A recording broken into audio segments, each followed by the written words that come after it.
Hi, how's it going? So, today I wanted to talk to you about the distinct differences between healing and curing. When we tend to think of disease, we generally think of it in terms of absolute. We have a curable disease or an incurable disease. Now, the reason why we think this is partly due to our Western medical model and also society's obsession with duality.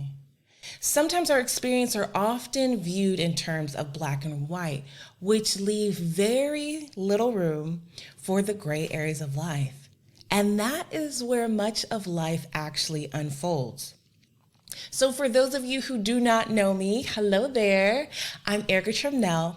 I am also known as the Mindfulness Mistress on Instagram.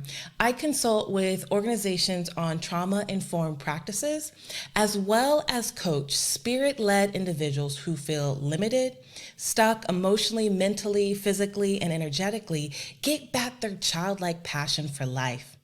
I guide people to pick up that purpose and uncover the ability to create the life of their dreams.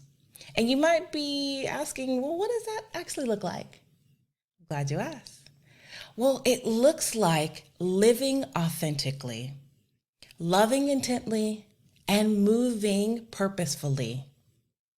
So, healing and curing are concepts that are so closely related that most people find them very confusing. And although these are two distinct concepts, they've been used interchangeably for a very long time. Well, I'm here to clear up and help you understand the difference between healing and curing. Healing can occur without curing, as well as curing can occur without healing. So some of you know that I have a nonprofit called Prism, and it deals with childhood trauma and reducing and mitigating trauma in our communities. And with childhood trauma, things that happen to us early in life, if left unhealed, present various mental, emotional, and physical problems. In addition, research also shows that if left unaddressed, it can also be passed down genetically. So you might have heard the term intergenerational trauma, historical trauma. That is when trauma left unhealed gets passed down. So curing signals the return of health, and it is the absence of symptoms. It is the remedy for a disease. Well, healing, on the other hand, it's a restorative process of wholeness. It's a type of wholeness that is new, that is different, and can be even better than what was experienced before the onset of any disease. Healing is not the removal of symptoms, but rather the integration. So we're integrating the process that transcends the physical and often includes the mental, the emotional, and the spiritual wellness.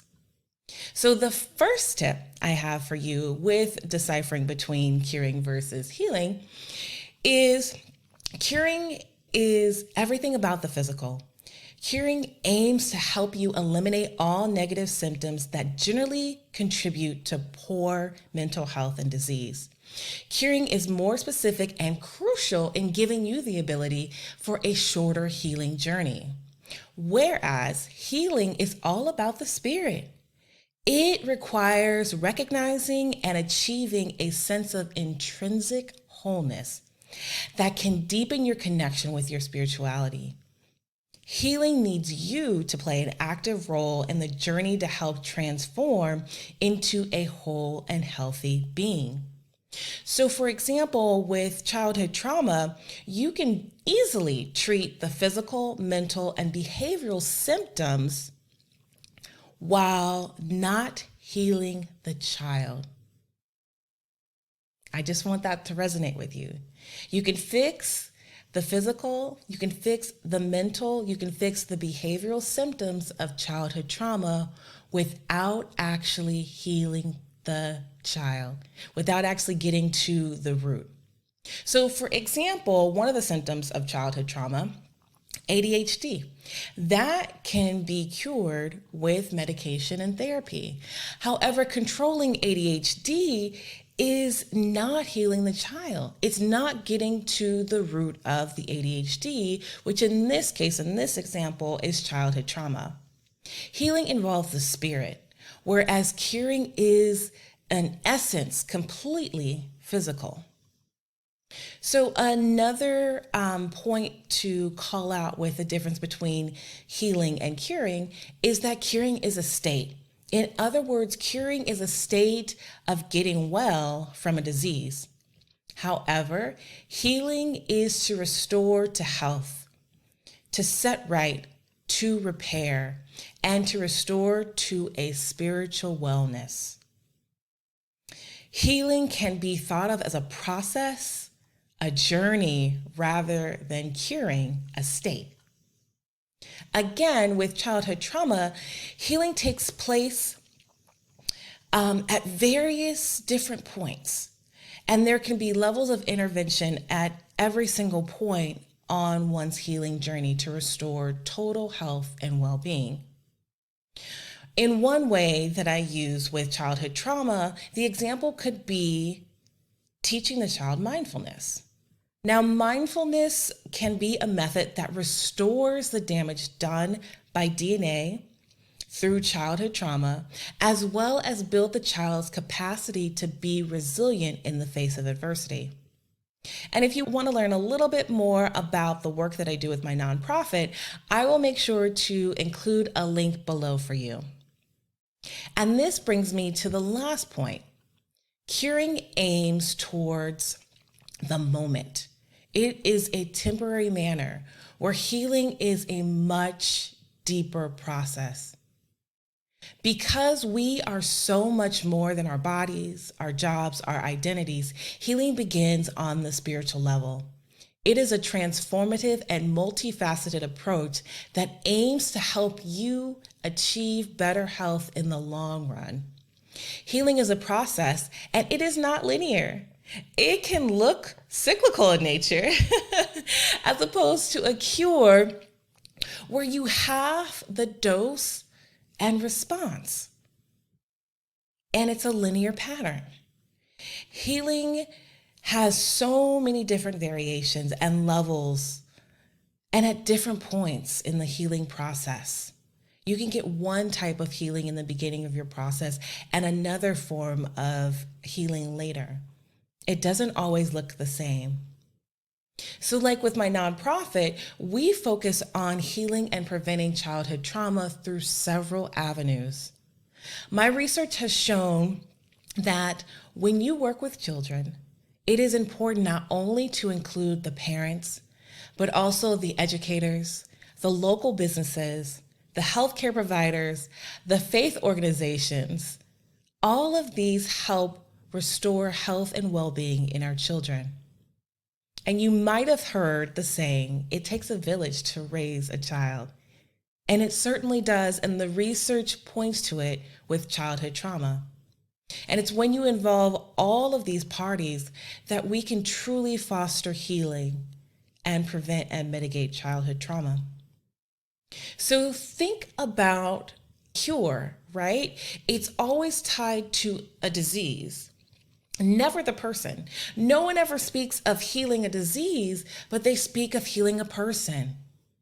A cure is an end as well as healing, but they vary, very different in their paths. So now you can see the importance and understanding the difference between both healing and curing. So I have to ask you, do you want to spend a lifetime just managing your symptoms? Or do you want to heal so you can tap into your full potential? And it's when you truly understand the difference between curing and healing, you're able to get clear about what it is that you need, your ability to handle either, and what is aligned with your own goals, values, and purpose. You see, it's all of these things together that help you make an informed decision about what is best for your life and your total well-being. Healing is a process, whereas curing is a state. Remember, healing is multifaceted and curing is a single solution. Healing aims towards health in the long run, where curing aims towards for the moment and in a temporary manner. Now, I certainly believe that you are your own guru and that there are multiple paths you can take to uncover and ignite your internal power to break past any limitations, whether it be mental, emotional, or spiritual. And when you liberate yourself from limiting beliefs and stuck emotion, you become able to heal yourself, create a different life, manifest wealth, live authentically, and open yourself up to the possibilities of an abundant life in every single form. Well, I am Erica Shrimnell. Thank you so much for watching. And if this resonated with you, please share, or if there's someone you know who needs to hear this message, please send it along. Thank you so much. And stay tuned for the next video where I talk about you are not your wealth. Bye.